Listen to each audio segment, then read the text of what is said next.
Hai pemirsa, jumpa lagi bersama saya Diah Astika dan saya Indah di The Journey. Setiap perjalanan punya sejarah.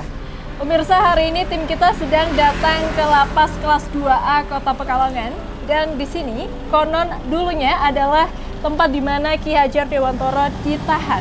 Dan kita akan menyusuri itu kira-kira seperti apa saja hari ini, informasi apa saja yang akan kita dapat di sini. Jadi mungkin tetap ikuti keseruan kita terus hari ini di The Journey. Setiap perjalanan punya sejarah.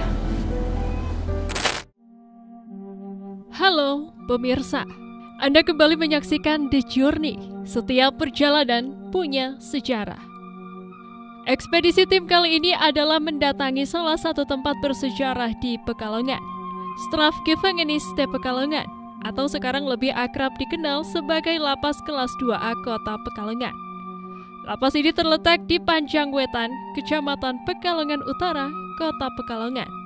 Hal yang paling ikonik dari lapas ini adalah memiliki dua menara yang disebut sebagai menara kembar yang dibangun oleh pemerintah Hindia Belanda sejak 1913 dan masih dipertahankan hingga hari ini. Menara kembar ini masih kokoh tegak berdiri dan terjaga keasliannya sejak berdirinya Gevangenis de Pekalongan pada tahun 1913. Dahulu menara ini difungsikan untuk gardu pandang petugas lapas, sekaligus sebagai tempat penampungan air. Konon, tempat ini pernah menjadi saksi sejarah ditahannya tokoh pergerakan nasional pendidikan Indonesia, Raden Maswardi Suryaningrat, atau yang kita kenal sebagai Ki Hajar Dewantara.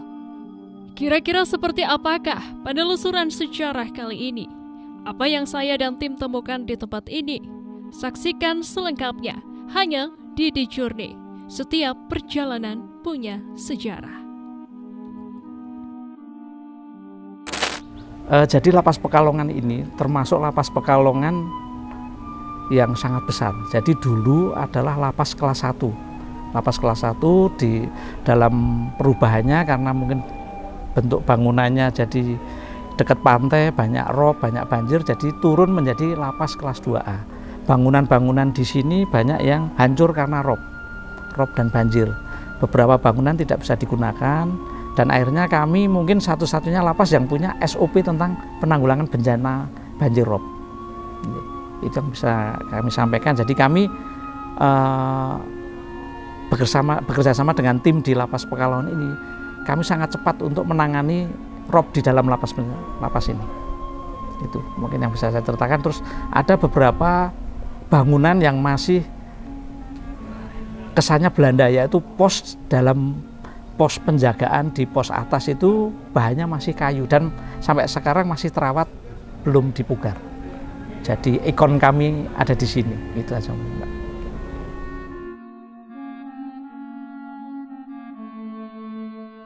Kalau kita melihat arsitektur Belanda, terutama di bangunan inti ya, bangunan utama perkantoran, ciri khas Belanda itu adalah adanya dua menara. Jadi dua menara itu untuk lantai yang pertama, lantai bawah itu untuk perkantoran, lantai kedua untuk menampung air. Jadi pada zaman Belanda dulu, dan lantai ketiga adalah tempat untuk namanya pengintai, untuk mengawasi kegiatan mungkin dari atas. Perkiraan kami seperti itu.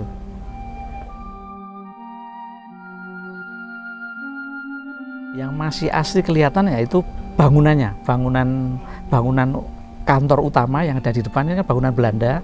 Terus pintu-pintu sel, besi-besinya masih besi kuno.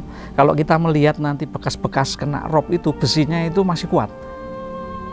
Yang kelihatan arsitektur Belanda lagi yaitu bangunan pos atas yang terbuat dari kayu tanpa ada jendela. Itu adalah bentuk kedisiplinan daripada pemerintahan Hindia Belanda. Jadi orang jaga itu ya jaga betul, tidak bisa tidur karena kelihatan dari luar. Itu masih ada ciri khasnya pemerintahan Hindia Belanda.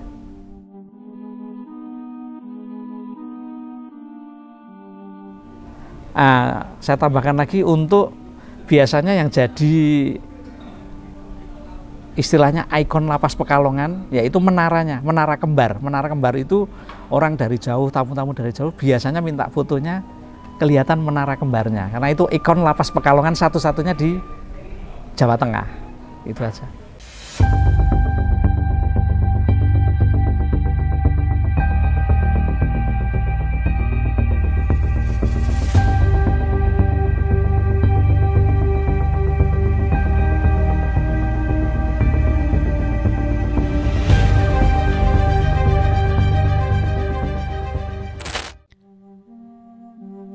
Beginilah kondisi blok yang konon dulu menjadi tempat penahanan Ki Hajar Dewantara.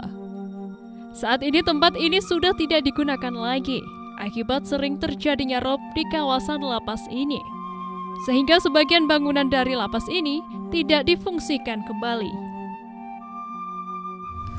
Oke pemirsa, masih bersama dia di sini dan juga Indah Ya. di The Journey. Setiap perjalanan punya sejarah. Dan pemirsa, kita hari ini sangat eksklusif sekali ya, karena Iya. kita bisa masuk ke dalam lapas kelas 2A Pekalongan, dan kita diberi akses untuk melihat secara langsung blok yang dulunya ini adalah sebagai tempat ditahannya Ki Hajar Dewantara. Dan pemirsa bisa lihat sendiri, kita Ada di depan bloknya. Di sini terlihat ini tempatnya sudah lama tidak dipakai ya. Dan gimana Indah melihat ini? Ini seperti lapas pada dulu ya. Ini peninggalan Belanda tentunya. Nah, ini di dalam ini saya melihat dari radar saya sendiri ya Kak ya.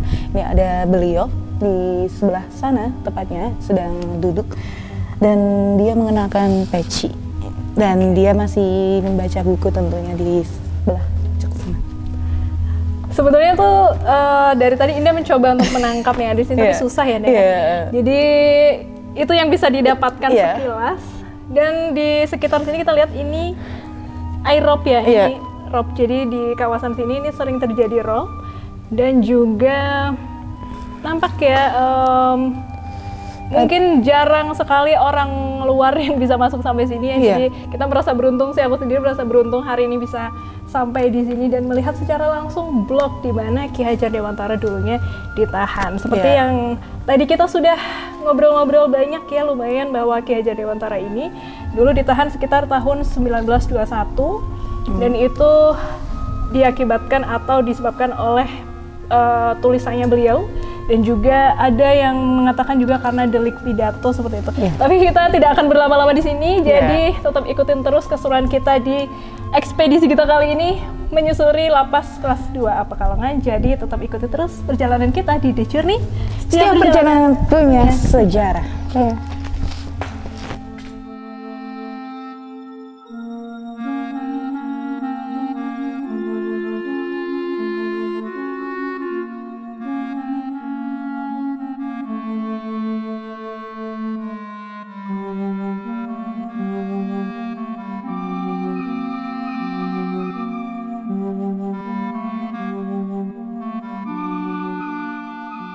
Dalam buku Ki Hajar Dewantara karya Darsiti Suratman, terbitan Departemen Pendidikan dan Kebudayaan tahun 1985 menyebutkan bahwa Ki Hajar Dewantara ditahan akibat kritik yang beliau tulis untuk pemerintah Hindia Belanda. Tidak selang berapa lama, Ki Hajar ditangkap lagi karena sebuah delik pidato. Masa tahanannya berkisar dari bulan Mei hingga September pada tahun 1921. Mula-mula tokoh Bapak Pendidikan Indonesia ini ditempatkan di penjara yang bertempat di Melaten, Semarang.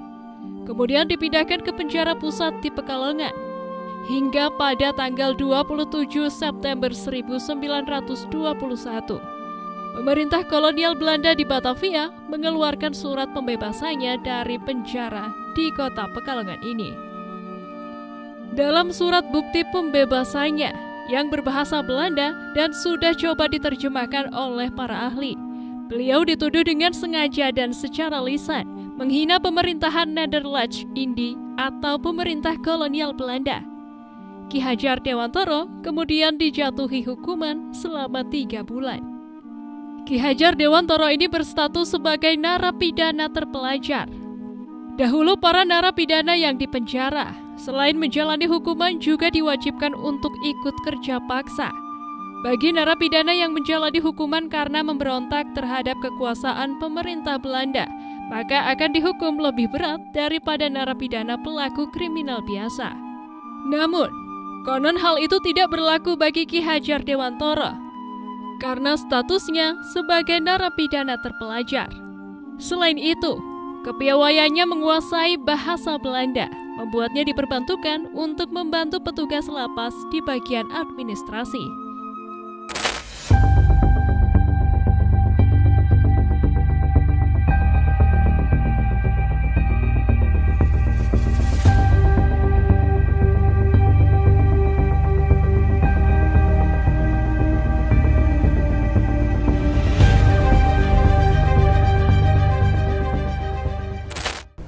Kalau kita melihat sejarah Lapas Pekalongan, saya menceritakan sejarah Lapas Pekalongan dulu. Lapas Pekalongan itu didirikan tahun 1913 oleh pemerintah Hindia Belanda, yang waktu itu Lapas Pekalongan ini dalam kapasitasnya adalah lapas kelas 1.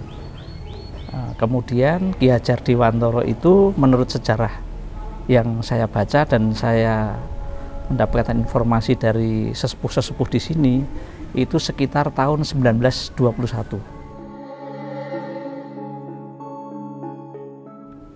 Menurut sejarah, saya menceritakan ini menurut sejarah ya.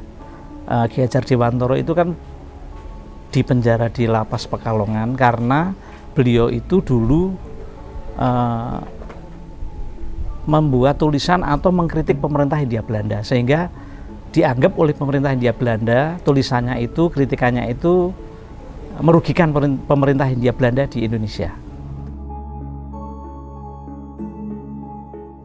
Menurut sejarah pemerhati sejarah di Kota Pekalongan, Pak Dirhamsyah, beliau berada di Lapas Pekalongan tidak lama, sekitar dari bulan Mei sampai September 1921. Jadi hukuman beliau itu cuma 5 bulan.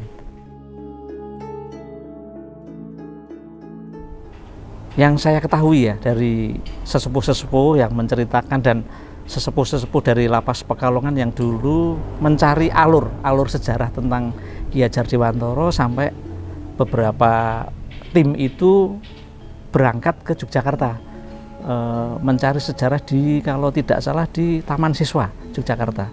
Beliau itu 5 bulan di sini. Beliau dipindah dari LP Melaten Semarang ke Lapas Pekalongan. Jadi beliau itu di sini menghabiskan sisa pidananya di Lapas Pekalongan sampai bebas berdasarkan surat bebas dalam bahasa Belanda yang kebetulan kami punya fotonya.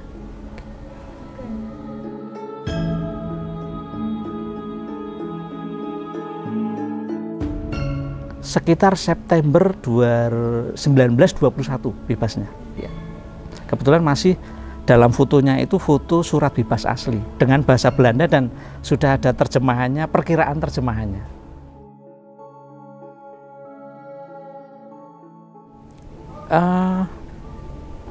Perkiraan kami itu dari sesepuh-sesepuh itu, beliau itu adalah orang terpelajar karena basicnya beliau itu adalah fasih bahasa Belanda. Jadi beliau itu waktu ditahan di Lapas Pekalongan ini, statusnya kan sebagai tahanan politik dan beliau ditempatkan di blok tahanan politik blok 1. Bekas-bekasnya masih ada, walaupun ada kena sedikit drop, tapi masih ada bekasnya di blok Tapol itu. Dalam perkiraan saya, mungkin dengan teman-teman tim itu, karena terpelajar itu karena dia fasih bahasa Belanda. Waktu itu kan pemerintah Indonesia di bawah pemerintahan Hindia Belanda. Jadi beliau itu termasuk yang fasih bahasa Belanda dan dijadikan tamping. Kalau bahasa narapidana sekarang itu tamping. Tamping itu adalah narapidana yang bekerja membantu petugas. Jadi dia ditempatkan di bagian administrasi. Dan dalam tulisan pemerhati sejarah Kota Pekalongan, memang Ki Hajar Dewantara ini termasuk narapidana yang tidak disiksa seperti zaman Belanda. Dan Belanda itu mungkin masuk di kategori sebagai narapidana terpelajar karena fasih bahasa Belanda, kemungkinan oleh pemerintah Belanda dijadikan sebagai termasuk penerjemah bagi narapidana lain, yang narapidana Indonesia yang tidak bisa bahasa Belanda.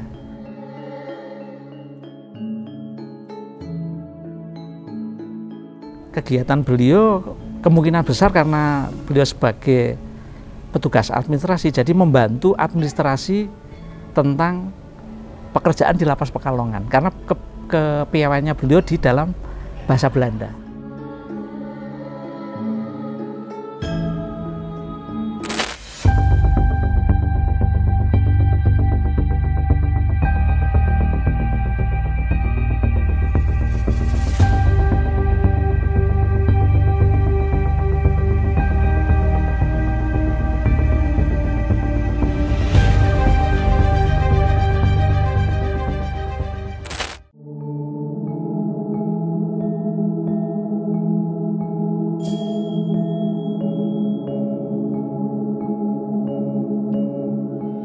Bangunan yang memiliki arsitektur Belanda yang berusia lebih dari 1 abad ini tak jarang menimbulkan kesan seram karena sudah termakan usia, sehingga kesan mistis pun menyelimutinya. Begitulah kira-kira kesan yang ditangkap oleh masyarakat sekitar. Beberapa bagian dari bangunan lapas ini juga masih dipertahankan keasliannya sejak awal dibangun pemerintah kolonial Belanda. Beberapa bagian itu diantaranya adalah menara kembar, pos penjagaan, pintu-pintu sel, dan ciri khas bangunan Belanda tanpa jendela masih sangat kental ada di bangunan lapas Gevangenis T Pekalongan. Masalah perasaan, mungkin semua manusia punya perasaan, tetapi kalau untuk unsur ke makhluk gaib, katakanlah kemungkinan besar mungkin ada, tetapi kan kalau saya kejadian masuk ke blok ke belakang, terutama katakanlah di sini kan angker, tapi saya sampai dari 2000 sampai tahun 2023 tidak pernah ditemui atau kejadian yang aneh-aneh.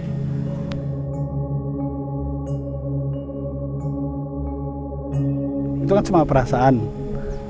Kalau perasaan kadang-kadang kan kita cuma merinding aja.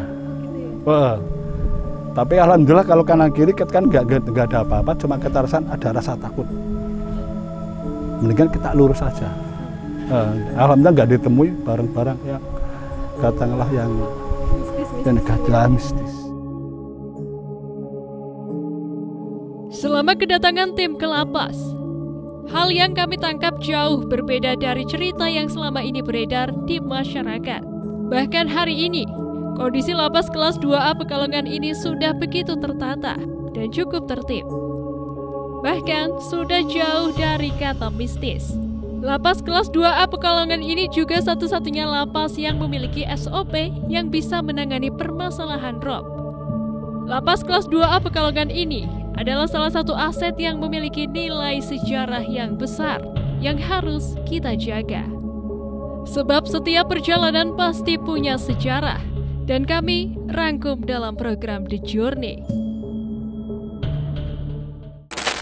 Oke, kita kali ini lagi explore ke lapasnya, dan ini yang di belakang kita ini tempat apa nih Pak? Ini namanya pos penjagaan atas, pos 1. Okay. Jadi di sini ada petugasnya, beliau yang mengawasi dengan jarak pandang dari pos 1 sampai pos 2, pos 1 sampai ke pos 4 dan lingkungan luar. Jadi misalnya di luar ada sesuatu yang membahayakan atau dari dalam ada sesuatu yang membahayakan, dia akan memberikan informasi kepada komandan jaga atau kepada kami. Jadi kami cepat menanggulangi, caranya bisa dengan HT, dengan telepon atau dengan membunyikan lonceng. Ya, seperti itu. Jadi untuk keamanan ada lengkap di atas. Berarti ini orangnya naiknya dari mana Pak? Naiknya dari ini, pintu ini. Beliau naik, nanti kuncinya dibawa oleh komandan jaga. Jadi kalau petugas yang berada di atas pengen turun, beliaunya tinggal bunyikan lonceng, nanti komandan jaga yang datang ke sini. Ada apa? Ya, jadi pos harus selalu terisi, tidak boleh kosong. Berarti selalu diisi. Ini berarti ada orangnya Pak ya? Iya. Berarti selalu dicek gitu. Ya, dia setiap 2 jam sekali aplusan. Apabila petugasnya lengkap. Oke, kita sambil jalan ke sana kali ya Pak ya.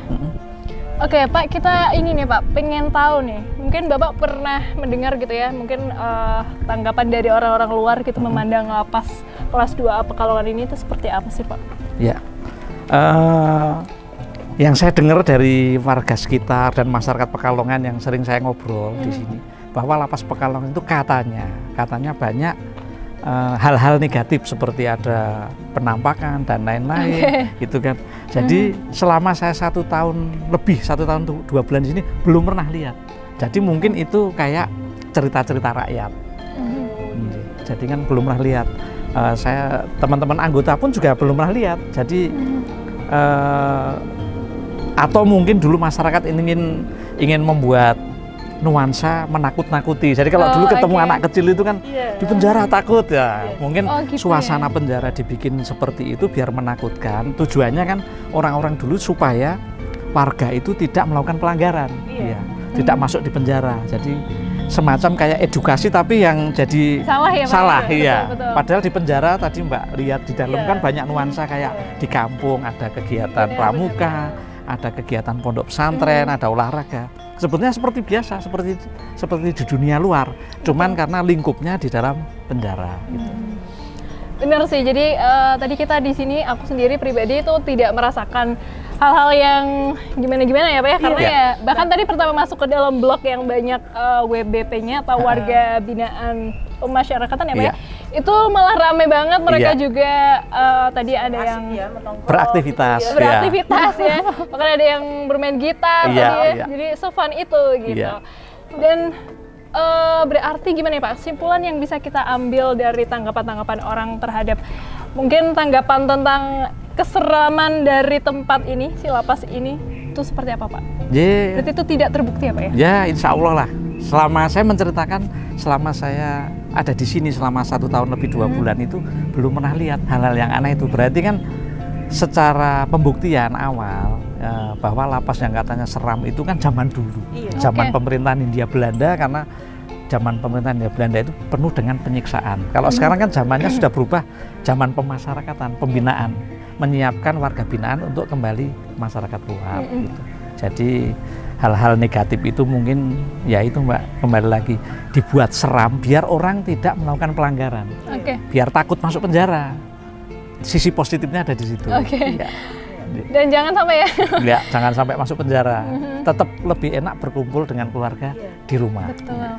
Oke deh kalau gitu Bapak, terima kasih ya, kita sudah hari ini diperkenankan untuk bermain-main di sini, explore juga. Mungkin kita boleh bermain-main lagi ya, di lain waktu kita main lagi. Tapi Pak mungkin ada Pak yang ingin disampaikan nih untuk pemirsa di rumah, mungkin pesan yang ingin disampaikan nih dari Bapak sendiri nih, pribadi boleh atau apapun itu. Pada dasarnya seperti ini, di lapas kelas 2A Pekalongan sebetulnya pembinaan yang berjalan di sini itu semuanya ada. Jadi kalau masyarakat menilai penjara itu tidak, yang serem itu sebenarnya tidak ada. Jadi di dalam itu ada pondok pesantren, ada kegiatan kepramukaan, ada kegiatan tartil Al-Quran, baca Al-Quran, ada olahraga, lengkap sebetulnya. Jadi program-program pemasyarakatan dilaksanakan di sini. Jadi ya tetap kami sebagai petugas pemasyarakatan, terutama pada masyarakat Pekalongan ya, jangan melakukan pelanggar hukum karena lebih enak berkarya di luar daripada di dalam lapas. Itu saja. Oke deh, terima kasih Pak Cahyo. Kalau gitu Pak, kita mungkin mau langsung aja ya, mau pamit. Jadi pemirsa, itu dia perjalanan kita hari ini di Lapas 2A Pekalongan. Yang tadi kita juga sudah melihat secara langsung tempat di mana ditahannya Ki Hajar Dewantoro. Dan mungkin nanti kita lanjut lagi di episode yang lainnya. Saya Dia Astika. Dan saya Indah. Dan Cahyo Sunarko. Pamit undur diri, terima kasih. Sampai jumpa di episode yang lain.